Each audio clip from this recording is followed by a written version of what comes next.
Good morning.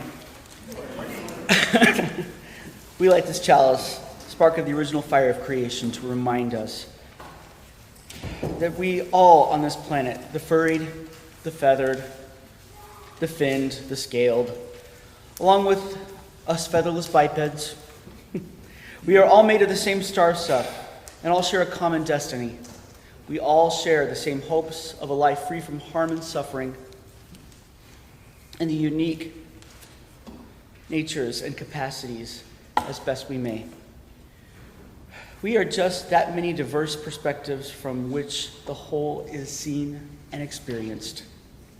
We are inextricably intertwined, interconnected, and interdependent. And it is good. Blessed be. Hi, everybody. My name is Adam Lunter. I'm a 50-year-old cisgender, gay, white male. My pronouns are he, him, and his. How boring could you get? And thank you, a few of you got that. Our church shares a covenant that we make with one another, a promise that helps to remind us of why we gather and how we want to be with one another. Please rise in body and spirit and join me in saying our covenant together. We unite to strengthen the bonds of kinship among all persons, to promote human dignity, and to increase reverence for life's creating, sustaining, and transforming power through worship, study, and service. Please remain standing for our opening hymn, number 203, All Creatures of the Earth and Sky.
Beloved companions, we arrive in this place where all we have to do is breathe.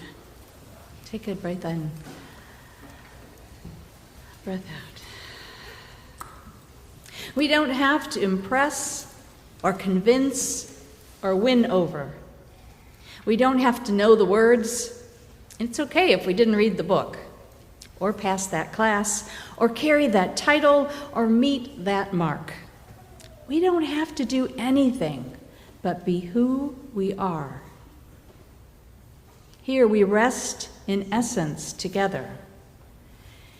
And we move into this communal rest as we lay down our burdens, our longings, our cravings, our unmet need, our error, our regret, our sudden disappointment, our anxiety, our shame, our sheer exhaustion, our bewilderment, our bafflement, our burgeoning terror.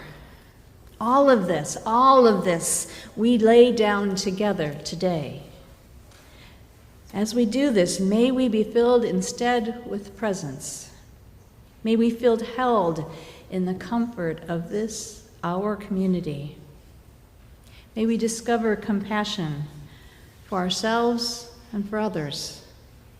May we meet this moment with gentleness, ease, gratitude for the air we breathe, for the questions we ask together, for the justice we seek, and for all of the songs that we sing together. Amen, and blessed be. Good morning, all. My name is Pam Rumancik. I'm co-minister of this beautiful and vibrant church. I'm a queer, white, cisgender woman whose pronouns are she and hers, and another identity I have is dog mom. With my children long out of the house, our family is filled out with Parker and Ruthie. Many of you have met them. They come in to work with us on long days. Whoever you are, whatever identities you carry with you, come and lay down your burden this morning.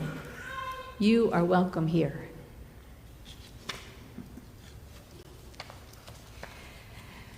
Now I'm going to invite our young and young at heart to come up for a story after we do the Wonder Box.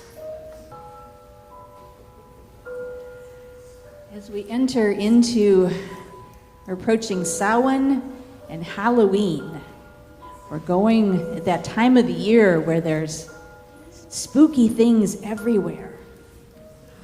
And we watch the beauty of the earth changing around us.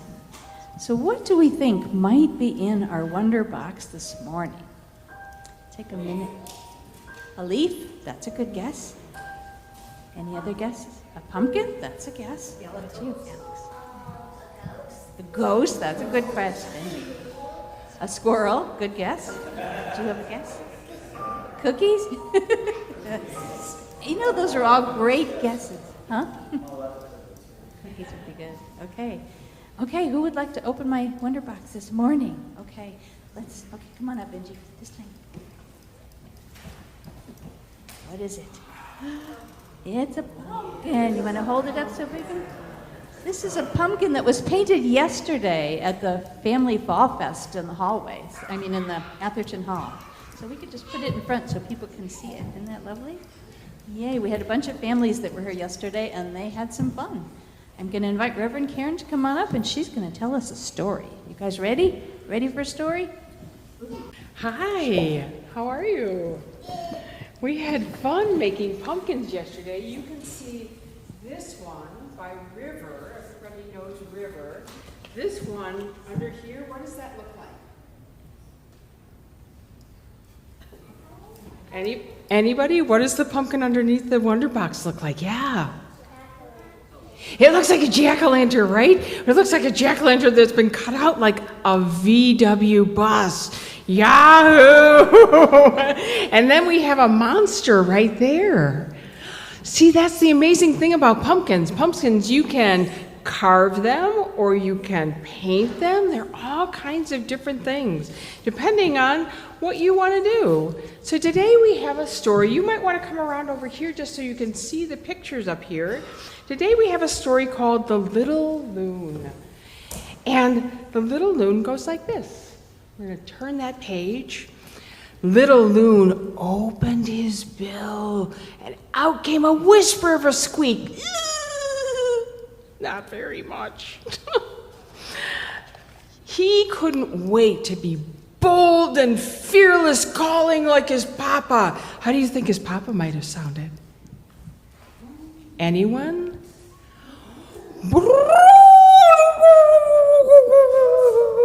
Yeah, kind of like that.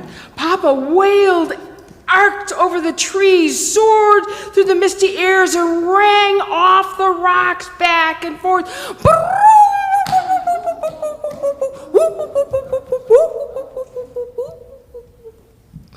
He echoed on the waters. Little Loon made Mama's back, slipping when she dove. He sat on it and splashed and splished and had a great time. Mama got a fish, and Little Loon had lunch. Awesome. Each day, Little Loon practiced his call. Have you ever practiced talking? Yeah? Practiced a call? Peep, squeak, eep. One afternoon, Raven ventured towards their nest. From Papa came a tomer splitter and a pulsing sound, lighting on the water. Papa's call was long, his call was strong, and it echoed off of everything. What do you think it sounded like? Come with me. There, good again. Echoing off of everything. Little Loon yearned to be as bold and as long as Papa, and he tried, but out came. In the evening, Little Loon and Mama explored behind the tufts of grass, and Papa blew and hooted, "Where are you?" Little Loon tried to answer. What do you think came out for Little Loon? Peep, peep, peep. You're absolutely right. It was hard for him to hoot. But Mama answered, because that's what mamas do. That's what parents do sometimes, right? When one of us can't get through that, they go through and they say it themselves. Every day, Little Loon opened his bill for the dragonflies. Papa brought and practiced his peep. Peep, peep, peep, peep, peep, peep. He opened his bill for the fish that Mama bought, and he squeaked, squeak, squeak, squeak, squeak, squeak, squeak, squeak. He practiced while the fish grew bigger and the water warmer and the yellow lilies blossomed on the lake. They're so pretty. One day, a new loon, a stranger, circled high, high above them. Papa opened his bill and sharply said, "Woo!"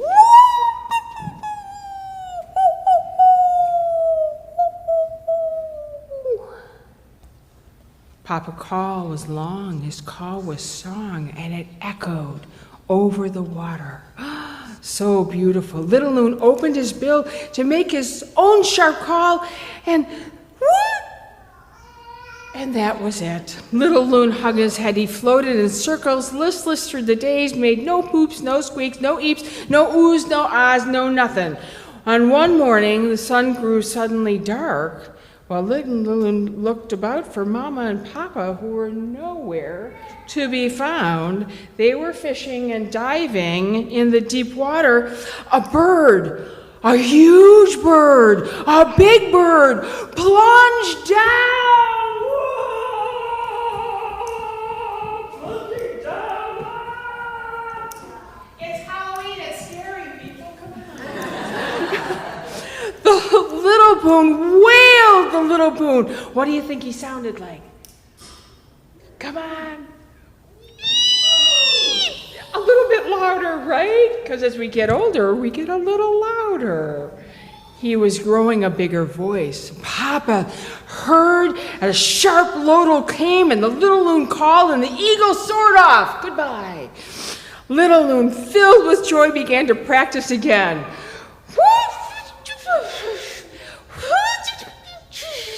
Oh, it's frustrating sometimes to be small.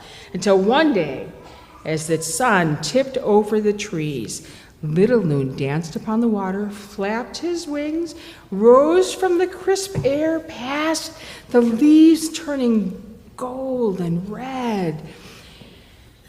And he sang, What do you think he sounded like at the end of summer?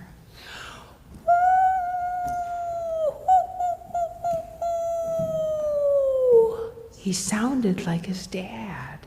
His call was long, his call was strong, and do you know what? It echoed over all the water. I'm going to ask you all to join me in that call.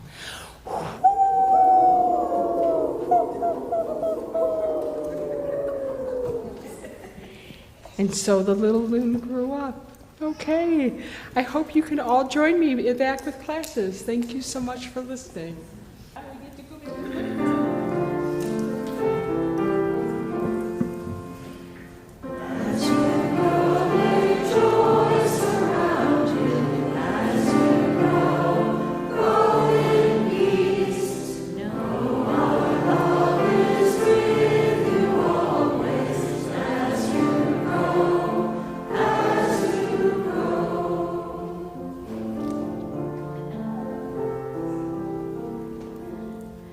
A sacrament is an outward sign of an inward reality.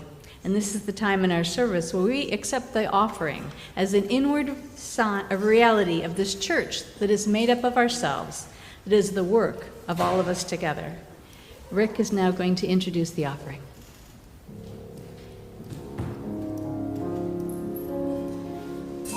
We give to support our church and community. Giving is a way to participate in love and blessings. Generosity opens up to more love. It is a way to commit ourselves to a beloved community where we can inspire, heal, and belong. Together, we will reap the blessings to come. The offering will now be gratefully received. I invite you to settle into your chairs, put your feet firmly on the ground. Breathe in and breathe out. Allow any anxiety to drain down the back of your neck, your shoulders, your back, down your legs, throughout the bottoms of your feet into the rich, dark earth below us.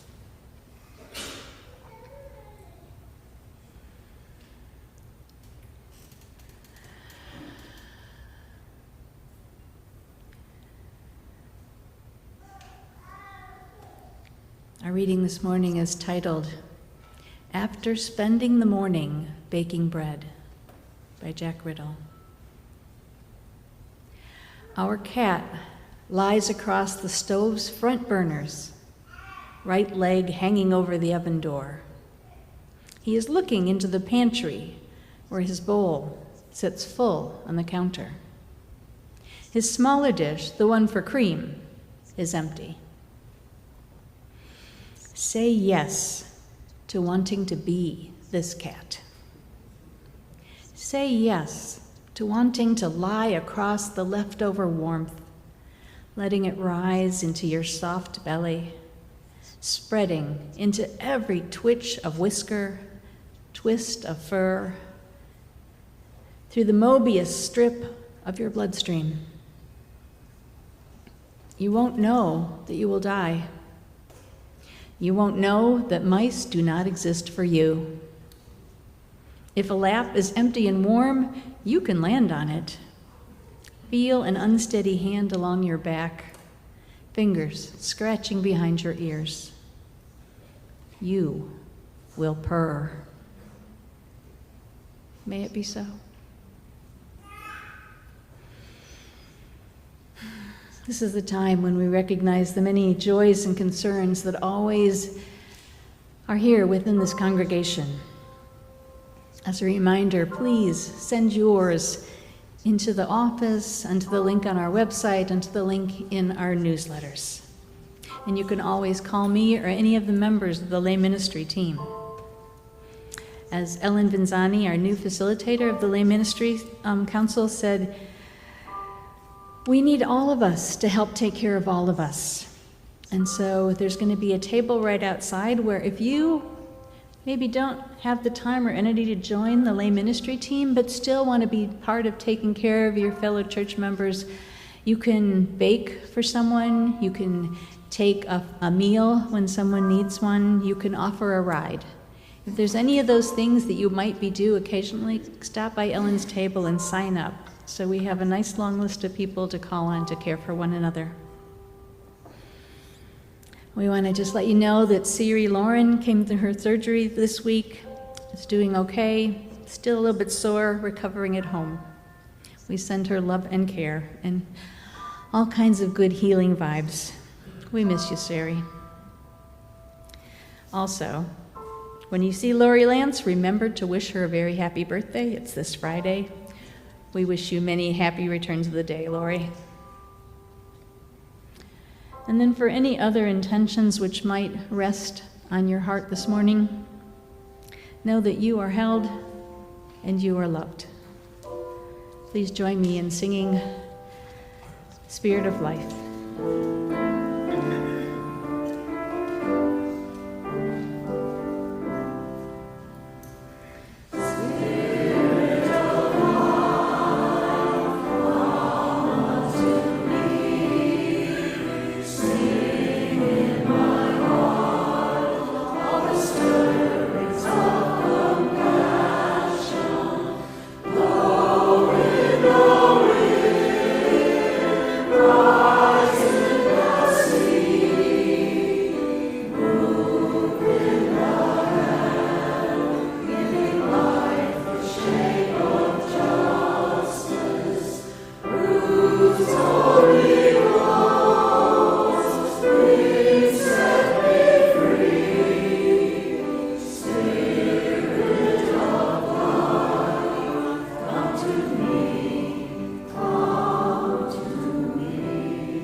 Our first reading is entitled Humans Aren't as Special as We Once Thought by Kate Wong and edited by Seth Fletcher.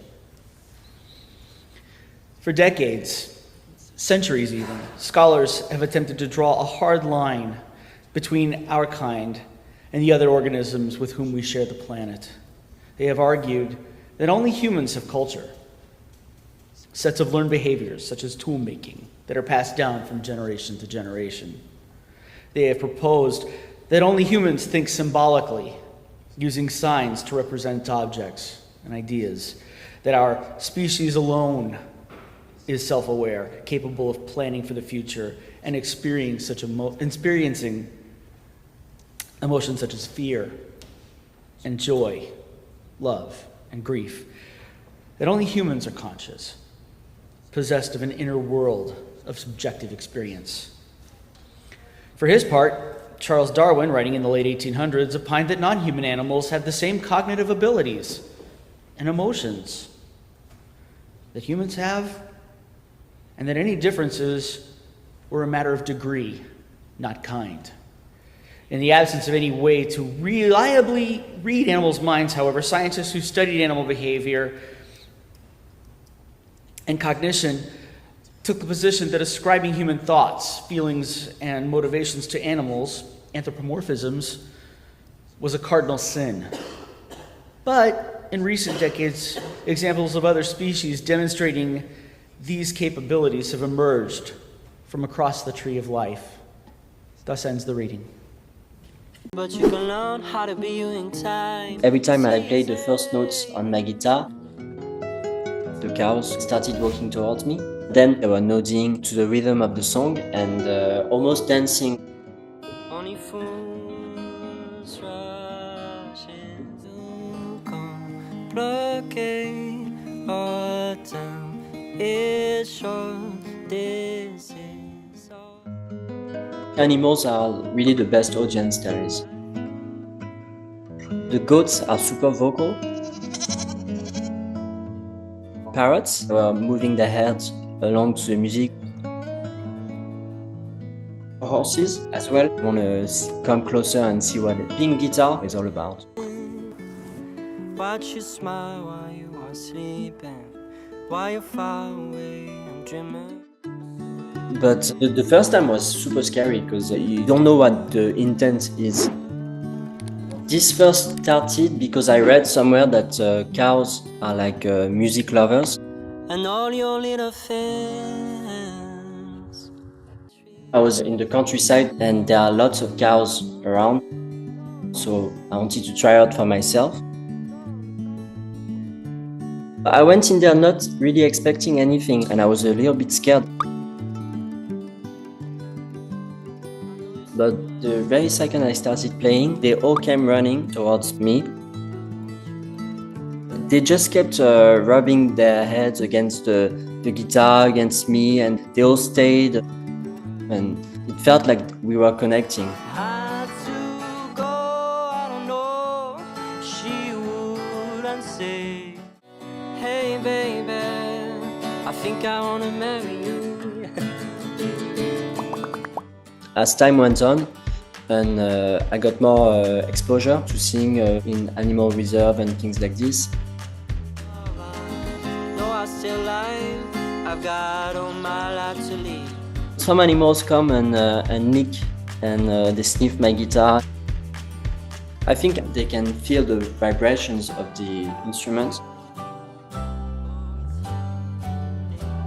My favorite animal to play for is the cows. Sometimes, even on the road, I will see a few cows and I'm like, well, let's play for them. I don't know if they have a favorite song because every time I play a new song. But for me, the song was Can't Help Falling in Love by Elvis.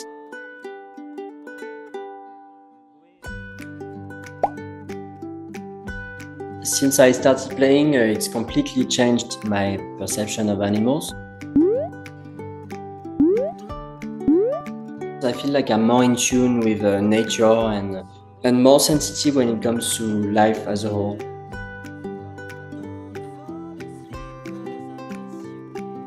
I don't think I'm ever gonna stop. Cat likes to try to stop me from playing guitar every once in a while, actually. Oh well. The second reading is an excerpt from Rise Up and Salute the Sun by Susie Kasem. Every creature was designed to serve a purpose. Learn from animals, for they are there to teach you the way of life. Theirs is a wealth of knowledge that is openly accessible in nature. Our ancestors knew this and embraced the natural cures found in the bosom of the earth. Their classroom was nature. They studied the lessons to be learned from animals. Much of human behavior can be explained by watching the wild beasts around us. They are constantly teaching us things about ourselves and the way of the universe. But most people are too blind to watch and listen. Thus ends the reading. We are in the process of getting a new system back there that will hopefully stop these kinds of issues. So it's in process. Yay. A few years back, Noah Yuval Harari wrote a book called Sapiens, giving his take on evolution, our evolution as a species. I'm guessing there was a book group here that discussed it. Anybody remember? One of its lenses was looking at humans through the lens of culture. And a point that stuck with me that seemed really important was the idea that the more we advance, the less time we actually have to enjoy our time on this planet. We have made life more predictable, more comfortable, and more safe in very many ways. But we've given up a whole lot in the process. Harari posited that our hunter-gatherer ancestors only spent about 5 hours a day doing the things they needed to stay alive. The rest of the time was wide open for socializing, for pondering, for noticing the world around them. They had time to pass down those oral traditions over and over again and to learn the names of all the constellations. I'm guessing the women probably worked harder. They always did. But besides the fact that you would probably die from getting a cut on your hand, folks were able to enjoy life and be present to it during that time. Life was right in front of you. A nice nap was always possible. It's kind of like the animals we live with today, right? Anyone here have an animal companion in their lives? I'm going to invite you to take a moment to break into groups of 2 or 3, make sure everybody gets included, and just talk about some animal connection. It doesn't have to be a pet. It could be with wildlife. It could be any way that animals have made an impact on your life. So just take a few minutes and to do that right now.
Those sounded like some rich, excited, fun conversations.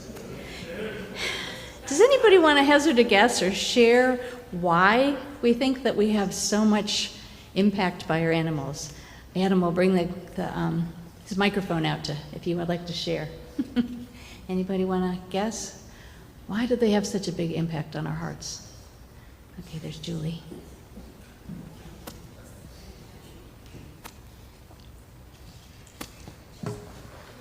I live by myself, so I need that comfort. And I have 2 cats, and most of the time they're good. Really comforting because they follow me around the house, and they're with me all the time. And it's good to come home and have another, I was going to say human, but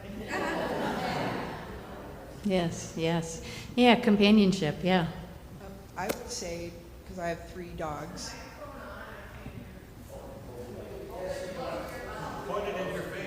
Hello? Louise? Okay, sorry.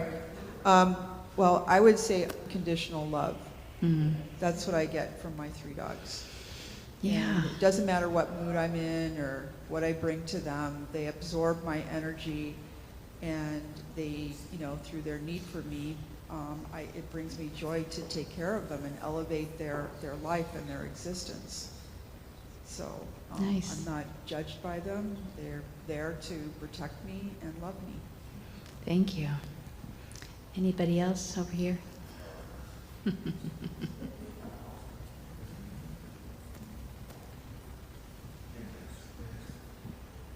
I would say probably the best thing is that, dogs especially, but cats too, they have clarity. You know exactly.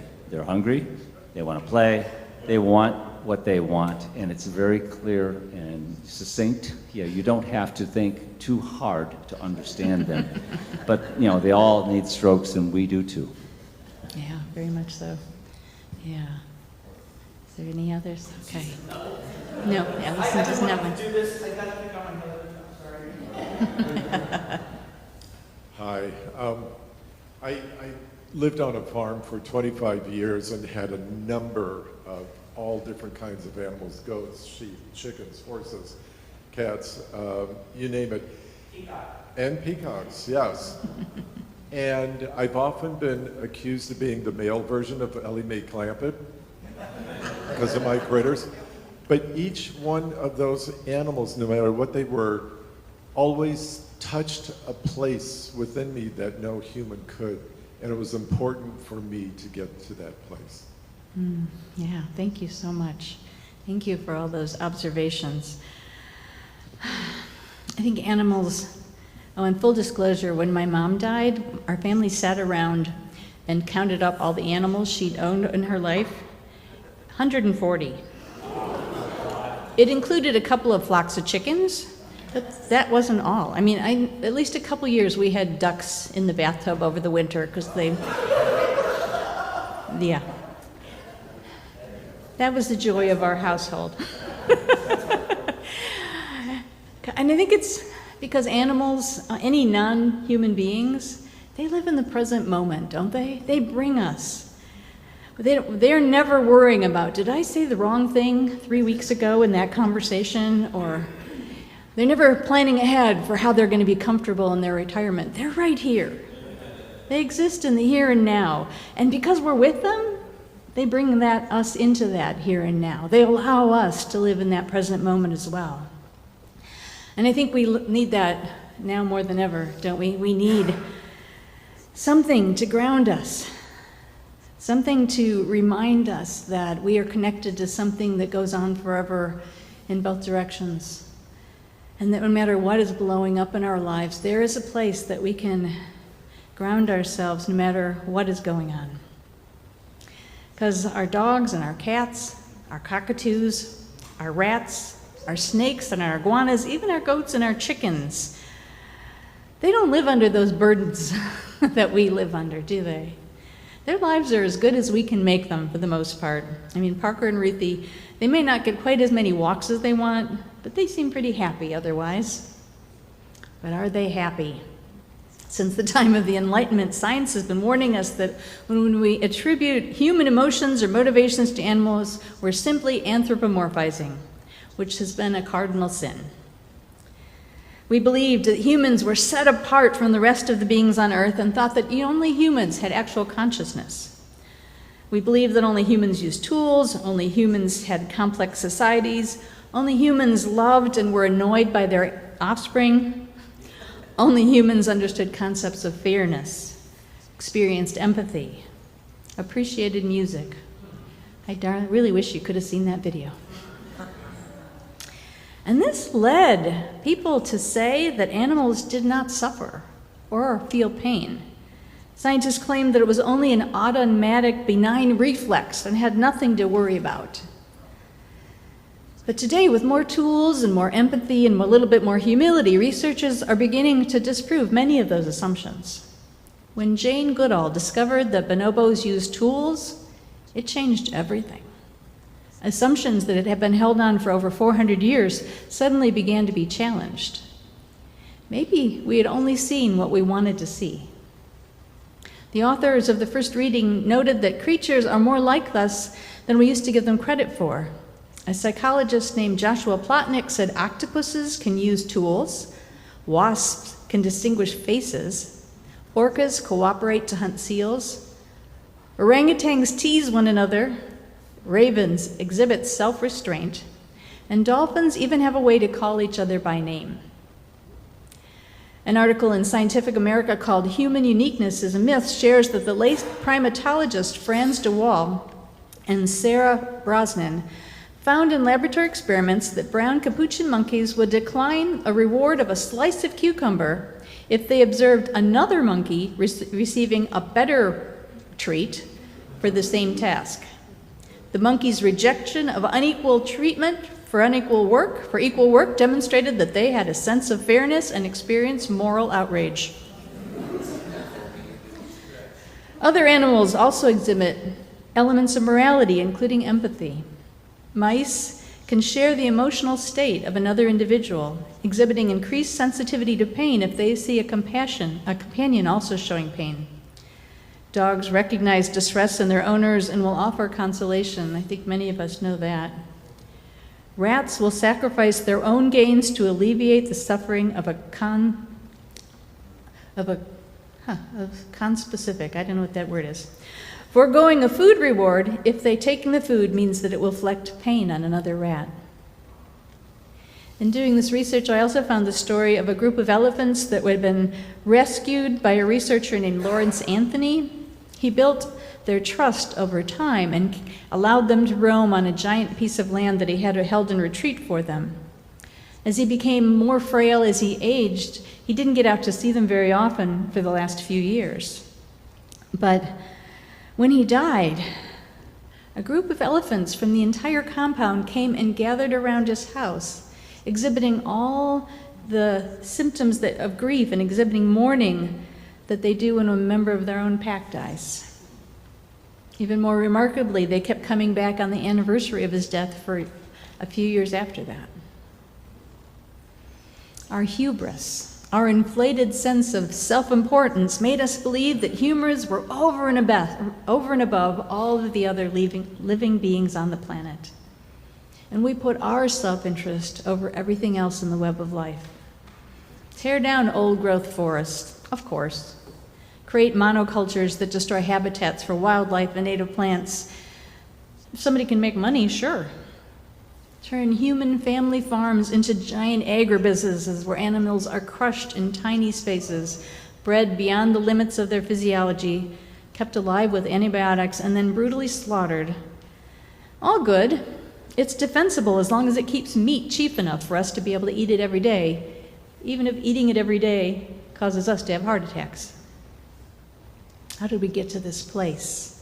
How did we create a world with so little regard for all of the beings and creatures that we share it with? I mean, it's hubris, but I think it starts with greed, with never believing that one can have enough. And the hubris is the insistence that humans deserve whatever we want because we're at the top of the food chain. The food chain, that idea that science brought us. While the scientific method is accurate and fair when followed without bias, humans have a hard time setting aside our biases. Science is good, I'm not taking away from that, but science with humility, science with empathy, science with the understanding that humans are just animals who have created a few more tools. Humans who exist within an interconnected web of life which affects each and every one of us, whether we choose to be aware of that or not. So today, what does it mean, really, to be human? Because many of the boundaries that we used to say separated us have been blurred at best. Humans as the only tool users? Nope. Human as culture creators? Nope. Humans as the only problem solvers or planners? Not so much. Perhaps the only thing which separates us from our companions on this earth is the knowledge that we are going to die someday. It makes us sad at some deep level, but it also offers us the ability to enjoy and appreciate life right here and right now, to savor each moment, to celebrate time that we have with the people that we love. That's the yin and the yang. That's both sides of the same coin. Because we are aware of things going on around us, we can make decisions to appreciate it. We can decide not to act from self-interest or to act from our awareness of our interconnection with life. We can choose to live in ways that align with our values and which offer a sense of satisfaction and wholeheartedness. In the book Sapiens, Harari talked about the three different evolutionary steps, which he called the cognitive revolution, the agricultural revolution, and the scientific revolution. He said the second two made it possible to support more and more human beings on this finite planet. And as our numbers grew exponentially, even as our ability to enjoy a limited time on this earth continued to be diminished. Well, some people get to enjoy their time, but those are the folks that have acquired more and more and more. You might wonder, I did, why when life got so much harder with each of these transitions, why didn't people just go back to their earlier ways? But Harari answered that the transformations happen over many generations, and folks appreciated the fruits of the new technologies without understanding how much they were actually giving up. Once it became clear, it was often too late. The world had changed. There was no going back. And I think we see that in real time today. We are living today in the midst of the information revolution. I mean, most of us are carrying with us devices that can offer us all the world's information at our fingertips at any given moment. We can connect to people on the other side of the planet. I can look back with fondness at a quieter, pre-cell phone time, but I can't just go back. Landlines don't really exist anymore. But we do have a moment now with the world moving so fast at such speed that we can see and observe and reflect how those changes that we see going on around us are affecting our very bodies. I mean, scientists have proven through the generations now that people that grow up with this device in their hand, their brains are wired differently. Their brains think about the world differently. Their brains don't have the capacity to use language the way someone just woke up who grew up reading can do. We are changing who we are as a species, and we have the time to look at it and say, is this something we want to choose? I often preach, you probably know this, every Sunday about slowing down, about being present to your life, about choosing the lives we want to lead, consciously, intentionally. But what does that mean? It might mean we don't have to go out and grab the newest technology just because it's there. It might mean we don't have to eat meat every day just because it's cheap. It means we don't have to fill our house with useless gadgets just because they seem cool, or fill up every moment of our time with news or apps or games or distractions. We can say no by voting with our own resources, with our actions, with the decisions that we make on how we're going to live our lives. In her story today, the little loon had to work to learn how to use its voice. Nothing came out at first. It felt like it had no agency. But when danger threatened, it began to find its voice, to call out for help, and to step into its connection to the wider world. The world outside our doors is spinning faster and faster, and folks at the top of that imaginary pyramid of value tell us that we have no voice, that there's no way we can stop this onward flow. But I don't believe that's true. I believe that our hunter-gatherer ancestors may not have been able to reject the offer of a steady sustenance offered by farming, because it came so slowly and they didn't realize how much they were giving up. But we can see what we're losing. We can easily observe how the created hierarchy of value harms each and every one of us. Heck, it even harms the billionaires doing all the creating, because they may have power and control, but do they have the joy of simply being alive? Or appreciating an unscheduled moment? Or knowing they belong within this amazing reality without constantly competing to get ahead? What a gift it is not to constantly compete to get ahead. Our animals teach us that every day, don't they? Kate Wong wrote, "We might not be as unique as we thought we were, but we didn't feel demoted. There's something marvelous about finding a common thread between the fly trap, the ferret, the bee, and the human. We are not separate from nature. We are connected to it, part of the weave of life in all its dazzling diversity." Like the loon, we can practice finding our voice and then using it to call for more love, more connection, more joy. We can choose to celebrate this gift of life, not just for us, but for every single being. Amen, and blessed be.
Our time together ends, but compassion's work continues.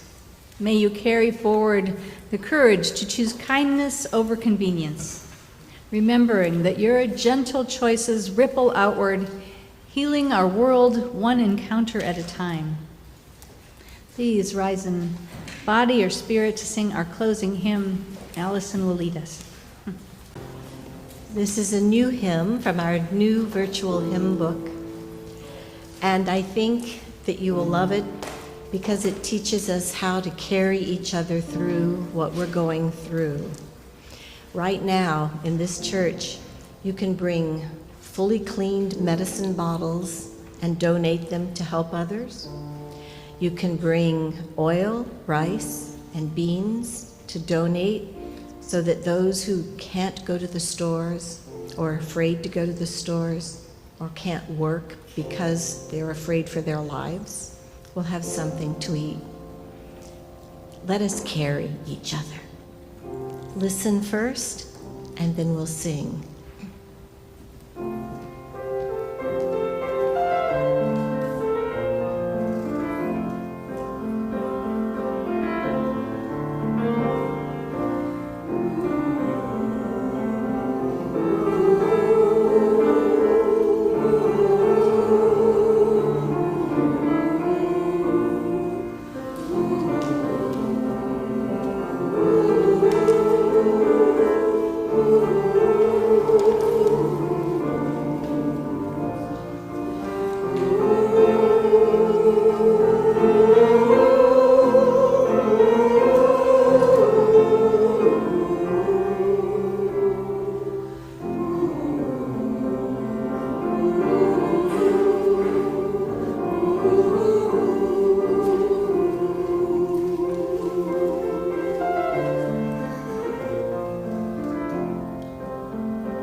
As our time ends together, please join me in saying our closing words.